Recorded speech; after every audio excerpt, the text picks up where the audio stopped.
In the Sid show last week, um, it the discussion we had begged some questions about promoters that I didn't talk to you about that I'm going to ask you about today.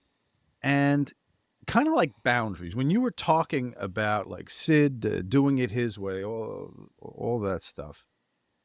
Do you think when you look back to that time where you guys were really doing the grind, it was a money machine, okay, for WCW, for them. for Oh WWE? yeah, I Well, mean, the company what was a what, money but machine. once we actually started the NWO and got guaranteed cash, and yeah, Oh, at yeah, but least no, we. different.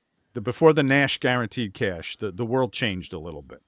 But before that, you you you were paid. You had to sing for your supper. Shit. So Fucking I want. Oliver. Can I have some more, please? Was your busiest year? I'm not talking NWO guaranteed contract. I'm talking about It being was paid Diesel. for your shots. No, no, no. Was your busiest year on the road worth it? I'm talking money. I'm talking family. It's like saying you can't unplug that because you don't know where shit go. No, my busiest year put me in a position to fucking to to make a jump with Scott. Right. So there's been so many times in our industry that there's been jumps, but never with fucking the top guy from WWE jumping. That's never happened. After they've Mm, had their run, yeah, they can jump and do whatever. I don't think that's that big of a deal. But when you jump and you're like main event and semi-main event, the last house show I worked at was the Garden. It was the largest cash draw house show they'd ever done to the Garden that wasn't a pay-per-view. So when I came in, it was a $130,000 house.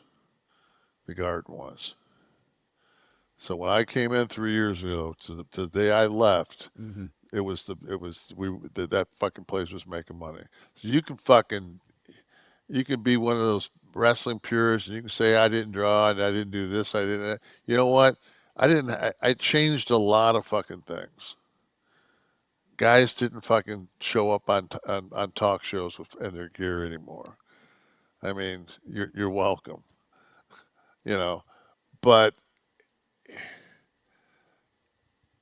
But you're one of the unique cases, Kevin, because your payoff, like you just mentioned, the jump with Scott, and probably wouldn't have all been possible. Certainly wouldn't have had the effect if you didn't do the grind as Diesel, right? So, but and see,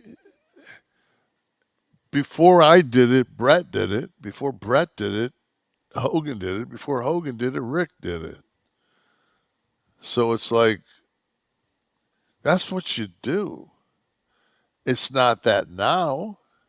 right, And my whole thing once again is when it comes down to it, what's the most uh my greatest accomplishment in wrestling is to pick the four friends to go up and down the road that I did.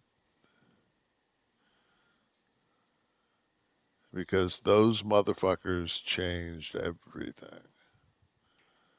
You name a fucking group of five guys at any point in time that did what they are did and are doing still in some capacity. It's just like it's very very hard. It's got to be so difficult for Paul, but I just think he just wanted to show everybody what he could do because he was like fucking he was a racehorse and he had Vince was just holding those reins. Fucking Paul's like, man, They gave him that little fucking. They gave him a little breath of fucking freedom down at NXT, and next thing you know, that's the hottest product, on the WWE fucking network. Right. But see now with him running the show too, he's one of those guys like you that had to do the grind. He was Yep. of that generation. So he maybe because these guys don't have to do it today as much, schedules a little different. But I think that Paul's affection and loyalty to Cody is because Cody's that grinder. He's still I mean, like Cody would, Cody So knows. in him, he sees someone who could have done it with you Yeah, guys. Cody would have. Yeah. If Cody was working kid on our card, fucking Cody worked 312 days across from fucking Sean. Mm-hmm. Those would have been fucking unbelievable to watch. See, but I look at those days as an outsider, and there's an inhumanity to what you guys were asked to do. Now, the flip side of that is you got paid for the more you did. So yeah, but I mean, you're not doing it as a favor. You're doing yeah, it to but earn the money. it's almost like saying, yeah, but you did get to make Nikes. Yeah, but I was in Taiwan. I was making 3 cents. Like the fucking pay was shit. Well, that's right. You So know, that's it when was- I say was it worth it?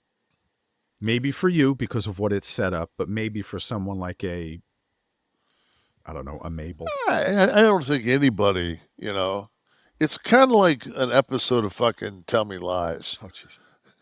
You know? Know the title of this episode already. No, it is. It's much like an episode of Tell Me Lies. It's just if you only did one episode, it would be a life's worth of stories. So, I mean, that's one year of your life, man. Just boom, you're made. It feels like one day with the amount of Fuck action you can squeeze if you in could, on move-in day. if you could get into one day as a worker, I think fucking some of the stories Flair tells is only because he was on fucking that fucking show, Tell Me Lies. That's what a perfect name for the fucking the business. Well, the whole business is predicated on a big lie. Tell me isn't it? lies. Yeah. Tell me lies, motherfucker. Sweet little lies. Did you see Hogan with Logan Paul? Boy, They did. Yes, I did. What was your highlight? I just when Hulk was saying, he said, business is fucking shoot, and Logan Paul said, "Well, I don't know." He says, "You know what a shoot is, right?" And I could because I saw it on Instagram, so it cut off, so I didn't get to see if they were ribbing him or what. They were working him, I think, because Logan Who knows? Paul does not shoot work. He's not one of the boys. Where would he learn that shit at? Where's he fucking going up and down the road, fucking talking Well. our fucking jargon in the building? Fucking everybody's in their own fucking motor coach. There's no fucking interaction. There's no socialization. You don't No. become one. You don't become one of the boys just because you're fucking around them. That motherfucker, from what I heard, he's making like $5 million for fucking a limited fucking, and those other motherfuckers are out there making house shows. Fuck you. Fuck you. That's from the boys. Fuck you. That's from someone working the road schedule. I don't give I don't give a fuck how many people are following you. All that means, man, is if it said you had fucking 24 fucking million Rhodes scholars following you, motherfucker, man, I would be like, dude, you are fucking Jesus. You got a bunch of fucking idiots. Followers No, are what thanks. it's all about. Well, maybe in their lives. So in talking about this money thing, Anytime I look and see followers, I figure I just got to make sure I got a fucking bullets. in keeping with the money thing,